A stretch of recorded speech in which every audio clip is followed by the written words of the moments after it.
Thanks very much for the introduction, John, and thanks very much to the Pay Dirt team for putting on an excellent event. Good to see the crowds here this year. Over the last 3 years, we've seen a steady rise in attendance, and that's correspondent with the sentiment for nickel and the appreciation in the nickel price.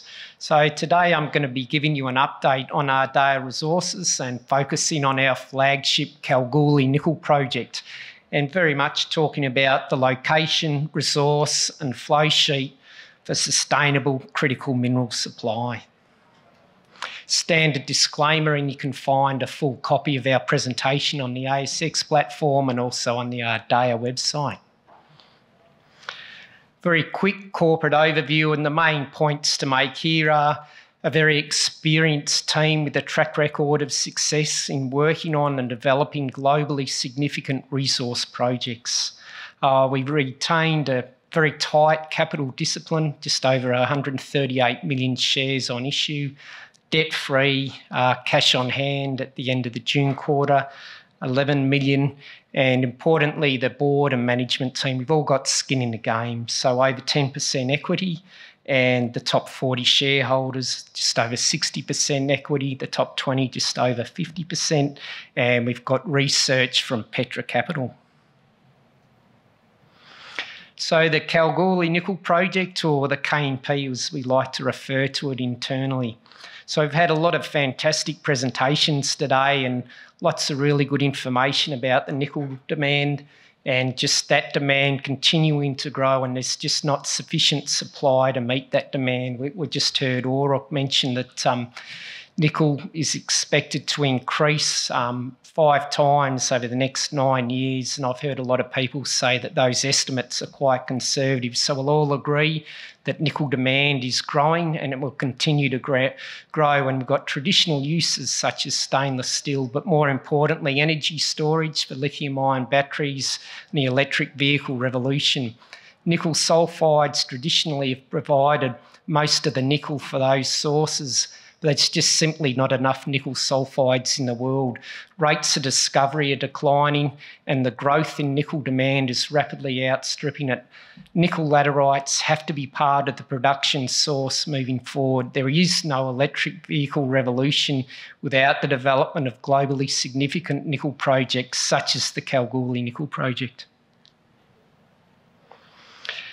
Going to talk about the building blocks for project success as they relate to our Kalgoorlie Nickel Project, and each one of these images is really important. On the bottom left, we've got the high-grade goethite ore, which is the best type of mineralisation for this style of mineral deposit.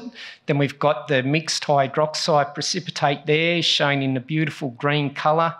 That's the end product, and we're also looking at additional value adds such as PCAM, and I'll say a bit more about that during the presentation. And of course, the batteries, the lithium-ion batteries. So the building blocks for the KNP, well, of course, we're based here in Western Australia, just out of the city of Kalgoorlie. So we are in the best operating jurisdiction in the world. We've got a globally significant resource. It's one of the largest in the world, and it's the second largest in Australia behind only BHP Nickel West. We've got the premium goethite ore type that is our main style of mineralisation. We've enhanced our flow sheet to maximise resource utilisation, and that plays into the thematic of ESG, minimising your carbon emissions. The proven technology, we've had HPAL, or this type of flow sheet, in use since the 1960s. We've got a very experienced, proactive team, and we work with quality partners. So we all know WA, we're all blessed to be here. No real issues through the COVID pandemic that's affecting the rest of the world. All our tenements quite deliberately located in the eastern goldfields of Western Australia. It is by far and away the best operating jurisdiction in the world. You know, I've spent a fair bit of time working here in WA, and I've chosen to make Western Australia home, but I've also worked overseas, had some successes, but also had some challenges. Now, I've made the choice to work with Ardea and be based here on all Western Australian projects. It is, without a doubt, the best operating jurisdiction. We enjoy a very strong local stakeholder support from the City of Kalgoorlie, Boulder, Shire, Menzies, and all of our local stakeholders.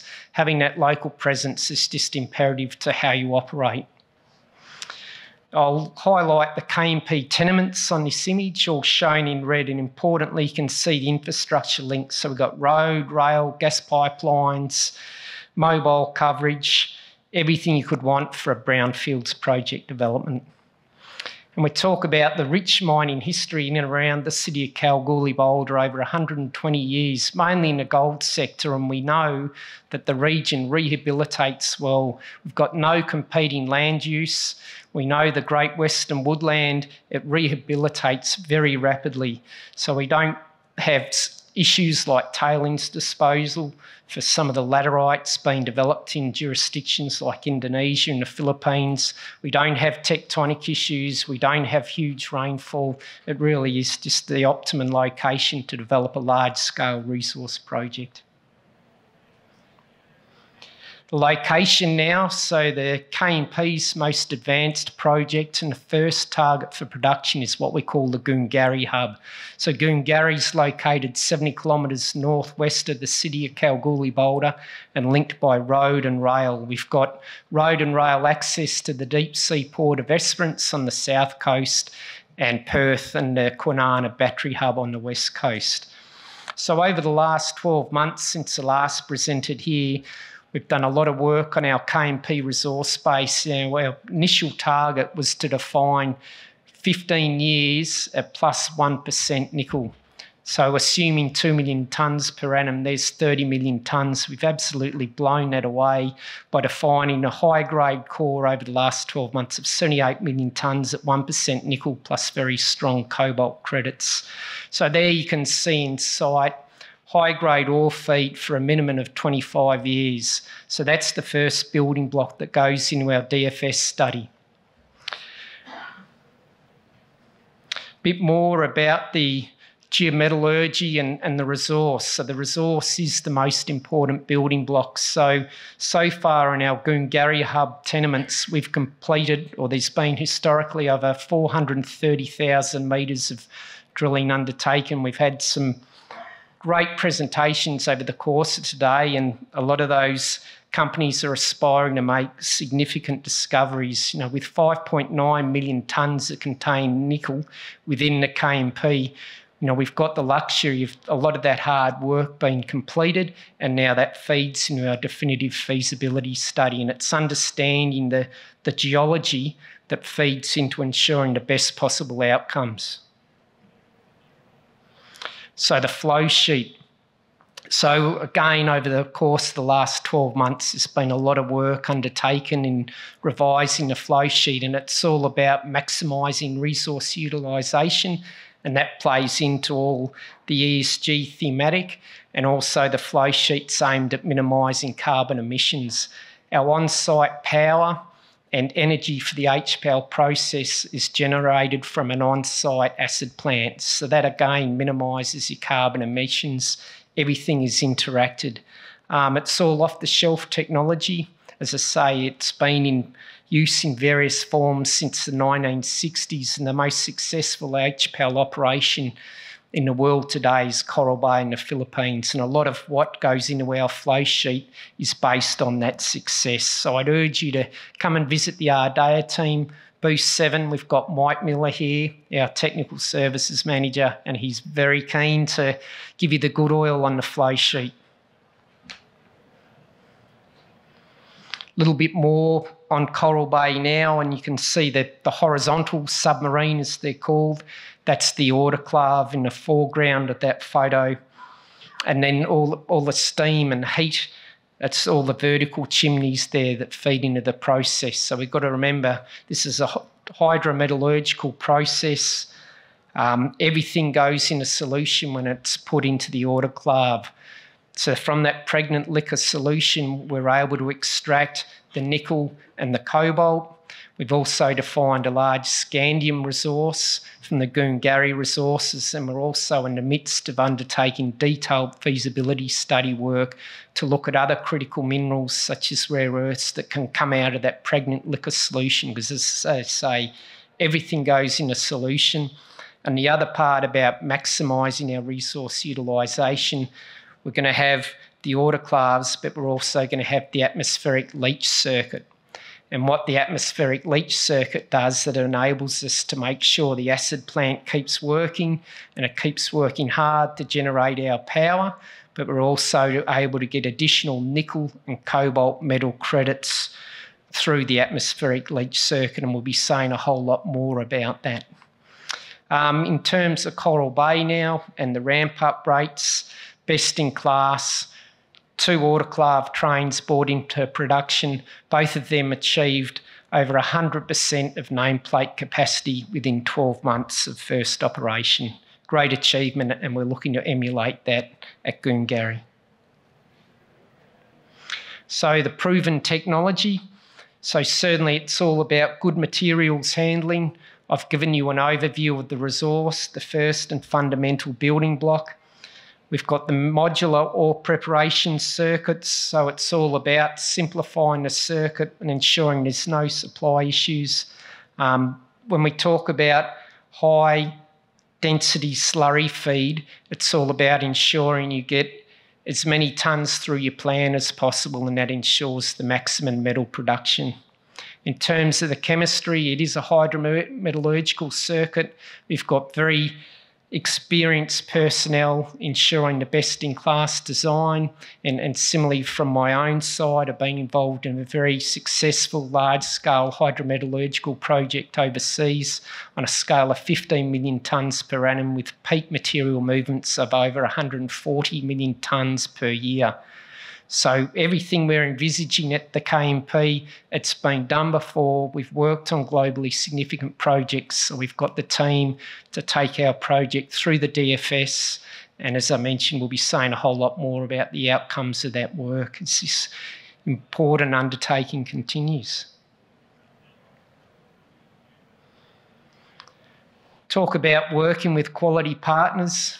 With the borders locked, we're all competing for the same pool of quality personnel, but Ardea enjoys strong relationships through from the drilling contractors and geophysical consultants and other service providers in and around the city of Kalgoorlie-Boulder, and also the detailed experienced engineering houses here in Perth. So we're working with engineering group Wood, and we're currently undertaking a gap analysis study. In terms of the hydrogeology, for a large processing facility like this and any processing plant, you've got to have water. We've got Harrington drilling contractors working with rock water at Goongarrie as we speak. There's an image there on the right, sort of drilling one of our paleo-channel sources. We've got water abstraction licence applications for 3.5 gigs in place at the moment. We're completing 4 production bores to underpin our application, and we're confident of getting those approvals in the coming months. So there's a huge tick for the water for the processing facilities from Goongarrie. We've also got a drill rig at site, DDH1, undertaking detailed metallurgical test work drilling. We expect to complete that within the next few weeks, and all of the samples from that material will be coming back to Perth and undertaking detailed bench scale test work. It's all about firming up that flow sheet I showed in the previous slide, and also looking, okay, we can get the nickel, we can get the cobalt, we know where the scandium reports to in the flow sheet. What about the other critical minerals? Because as I say, everything goes in a solution in your HPAL circuit. So again, we'll be saying more about that. Other work streams underway, we're working with the Future Battery Industry Cooperative Research Centre. They're currently building a pilot plant at Curtin University looking at producing PCAM. So that's the precursor cathode active material that feeds directly into the cathodes for your lithium-ion batteries. So as part of our membership there, our samples will be going through that pilot plant next year. So we're looking forward to that. So our current base case is mixed hydroxide precipitate, but we can also look at value add with the partners involved with the FBI CRC. Also working with CSIRO on a number of initiatives.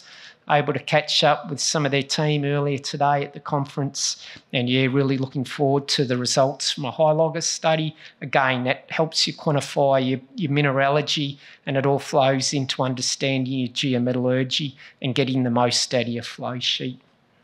Also working on a number of nickel sulphide initiatives with CSIRO as well.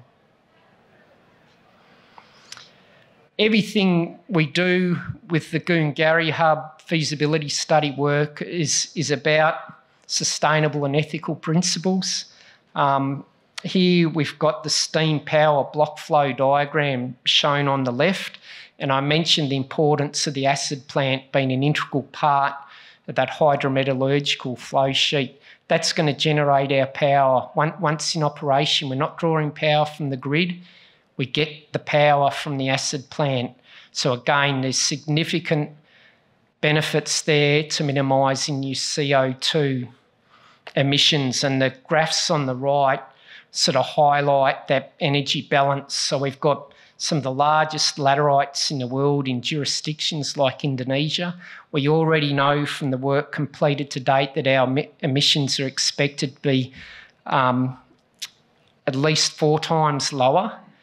And as we continue to complete the DFS, those factors will feature in. So we're doing the test work on the neutraliser and the energy balance, and I'm sure we'll be able to improve on those rates. So we already know we've got industry-leading low CO2 emissions, but there's room for improvement there too. And if people are genuine about ensuring ethical and sustainable mineral supply, well, you can't go and get your nickel from jurisdictions like Indonesia and the Philippines. You've got to come to jurisdictions like Western Australia, where we've got that brand, ethical and sustainable supply. We've heard it again and again today. So with our KMP, we're positioned in the optimum location to achieve that. And just in closing, with our significant KMP resource base, we've got unrivalled optionality. We've deliberately not signed any offtake agreements. There's plenty of demand and interest in the offtake. We're not going to enter into a soft agreement and get a short-term sugar spike hit to our share price. It's all about developing long-term strategic relationships, and that offtake is the most valuable thing we've got, and that's going to be linked to the funding and development of the Goongarrie Hub. We talk about having a large strategic landholding in the Eastern Goldfields. So those KMP resources give us that optionality. There's no resource constraint. There's no, okay, we're looking at a 10 or 20-year mine life. It's 25 years plus. Mine life isn't an issue. You pay off the capital for a project like this, and you're looking at the free cash flow in the hundreds of millions of dollars per year for decades. That's the size and significance of this sort of style of deposit. We've got a local team with a track record of success. The KMP is our focus and priority, and we're well funded to maintain our current DFS work streams and a number of other initiatives. So please come and see us. Booth 7, the team's happy to catch up and enjoy the rest of the event.